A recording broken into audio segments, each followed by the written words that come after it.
Ku nkomerero y'omwezi oguwedde ekitongole ekitatira obutonde bw'ensi kinema kyatukiza ebikwekweto ku bantu abeesenza mu ntobazi. Kino kyawaliriza olukiiko lwa Lord Mayor wa Kampala okuwandikira ekitongole kinema nga bakisaba okuyimiriza mu bikwekweto bino basooke basinkane abantu abagambibwa okwesenza mu ntobazi.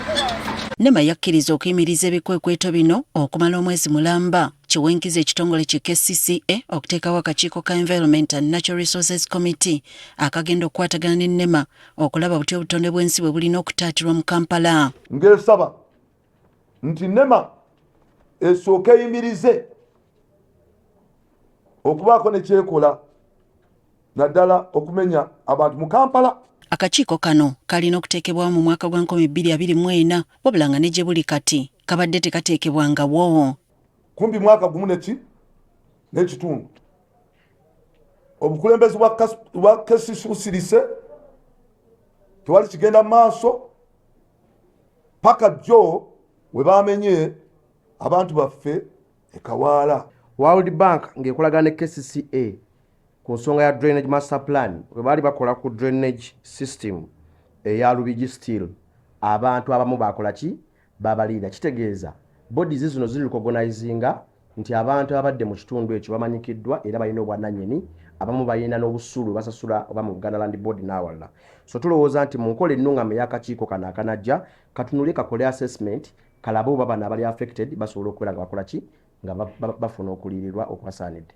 Bali mwezi atubulidde ng'akakiiko kano bwe kalina okukwatagana ne Nema okulaba ng'ebintu ebiri mu ntobazi bikuumibwa.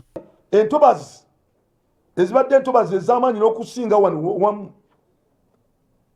nga bavangwishinze entobazi ezo okuvangwishinga kulinga okudigasetinga nti ekitundu kyazimbibwako ebizimbe kati parish namba ngeya bwayise 3 eriko bizimbe byereere maka g'abantu tusobola kuvaala lino gaa nti ogimenye okujjako tusobola okuvangwishinga nga recommendation ekola ekyo olukiiko luno lwe lusobola okugikola. Nziza nnyo nti Nema tuwaddeyo omwezi okusobola constituting eno komiti era komiti eno ngenda kuba ngituulako era komiti egenda kukola ebintu bingi ng'ekisooka okuwuliriza okwemulugunya kw'abantu abali mu ebyo ebifo bye bayita entobazi. KCCA bavumiridde Nema engeri gy'ekolamu ebikwekweto bino.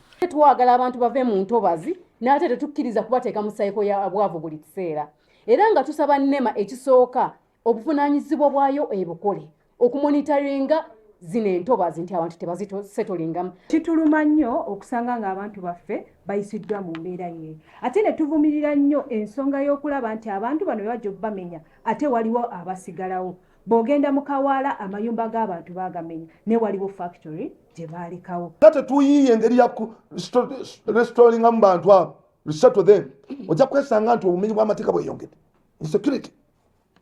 Webanga gavumenti esobola okuvaayo n'eyamba abanoonyi b'obubudamu mbagambye tulina abanoonyi b'obubudamu 17,000 mu Kampala wala bazimbidde babawa ne ssente abamu naye ate munda Uganda asasula omusolo lwaki omumenya. Abakulira oludda lw'ekikugu mu KCCA bategeezezza nti mu kiseera kino nabo bakyalinda obukiiko bwa KCCA okulondebwa nga n'akakiiko kano lwe kagenda okulondebwa. Tulina kanso empya ate ng'abamu kubalina okubeera ku kakiiko ako kuliko abakugu awamu n'abakulembeze abalonde era tusuubira nti kati bwe tunaamaliza oconstitutinga committees zino eza kanso era n'eyo komiti nayo y'emu ku ezo ezirina okuteekebwawo. Kati abakulembeze bakkanyiza nga bagenda okukwatagana n'ekitongole kinema okulaba ng'obutonde bw'ensi tebutyoboolwa mu bitundu bya Kampala eby'enjawulo.